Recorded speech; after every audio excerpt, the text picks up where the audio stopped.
kailanlan isang munting anghel ang dumating sa pamilyang Ambrosio at Flordelisa Ulat.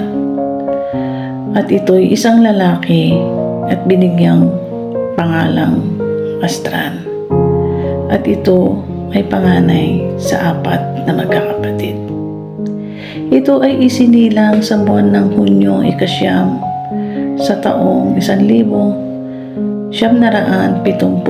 sa lugar ng nagsaag sa bayan ng San Manuel, Pangasinan.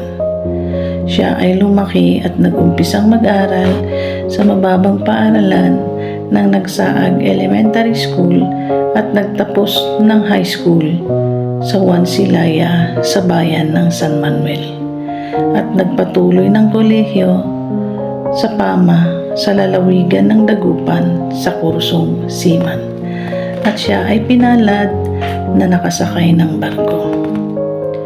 Ang katangian ni Astran ay isang masayahin, palabiro at maingay na tao. Yan ang kanyang katangian. At sa pagkaprangkang tao, minsan marami ang napipikon. Ngunit siya ay masayahing tao at pag hindi ka sanay, lagi kang talo sa kanya.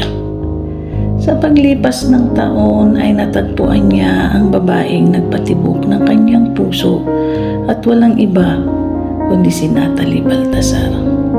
Kay Natalie niya naramdaman ang tunay na pagmamahal at nagpasaya sa kanya.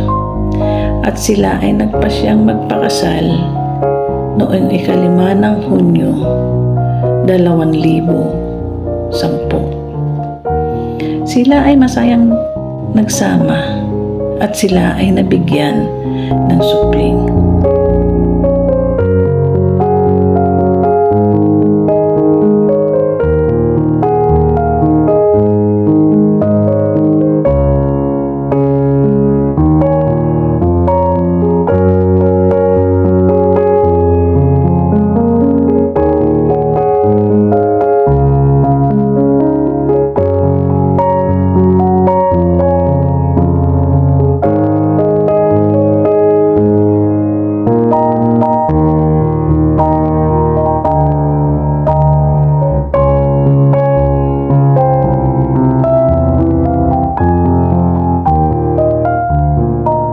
Ngayong sumapit na namang muli ang kanyang ika-46 taong kaarawan, narito tayong muli upang ating saksihan, makisaya at makisalo.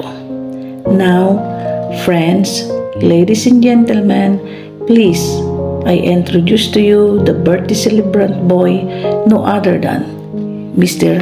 Astran Ulat.